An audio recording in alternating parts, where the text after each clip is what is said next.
Welcome. If you're tired of seeing those little red dots popping up on your phone from recommendations you didn't ask for, you're not alone.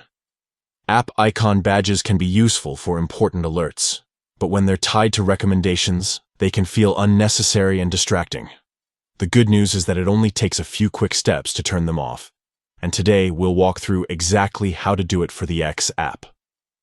By the end of this guide, you'll have a cleaner, less cluttered home screen that only shows badges for the notifications that really matter to you. Let's get started. First, head into your phone's main settings. This is where you'll find the controls for all of your apps and how they send notifications.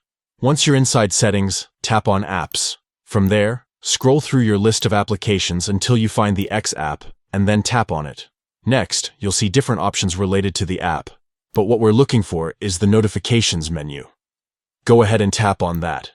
Inside, you'll see multiple categories of notifications the app can send, and this is where the customization really happens. Tap on Notification Categories to open up the detailed list.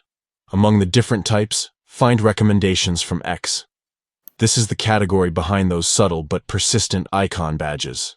Once you've selected it, you'll notice a switch for app icon badges tied specifically to recommendations. Simply toggle that option off. That's it. Those red dots tied to recommendation alerts will no longer appear on your app icon. From now on, you'll still be able to receive other notifications from X if you choose, but recommendations won't clutter your home screen. This way, you're in control of what appears and when, without removing important alerts altogether. Taking a minute to adjust this small setting helps you create a more focused and distraction-free experience. No more opening the app every time just because of a badge that doesn't truly require your attention. And that's all it takes. You've successfully disabled app icon badges for recommendations on the X app.